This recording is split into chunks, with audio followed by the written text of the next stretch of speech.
Hi there, let's talk bodywork sessions, something I'm really familiar with both from being on the table and from helping facilitate other people's sessions. So I wanted to talk about one I had once when I was experiencing a lot of chronic shoulder tension. So I would have like some debilitating shoulder issues, and I had trouble turning my head, and it felt like I had a big cord running kind of down beside my shoulder blade. And one time at a bodywork training seminar, where we were on the table a lot and working with ourselves and with others, I had this experience where I was kind of trying to feel into what that place in my back was doing, and it felt like I had a rope there, or string, and I would pull on the string almost when I got too far ahead of myself. I would say it was like I could pull on this string metaphorically and say, whoa, don't get too far out there.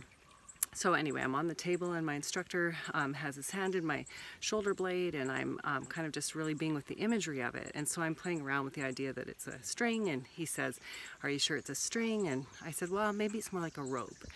And you can just, pull it to keep yourself from going out too far." And all of a sudden I had this memory, I had this remembrance of, and I opened my eyes and I said, my instructor's name was Bill, and I said, "Oh my God, Bill, my mom used to tie me to the tree in the front yard."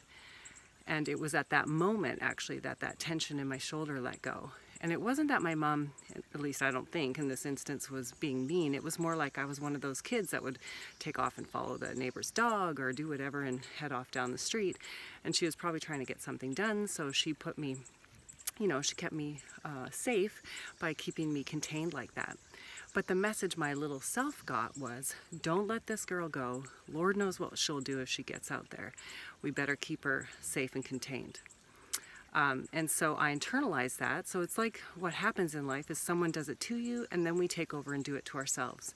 So anytime I was getting too shedding old ways of being or stepping out in the world, I would have this experience of wanting to pull myself back to head back to safety. So let me know if you can relate to that, and that's the beauty of bodywork, is that you can heal these things.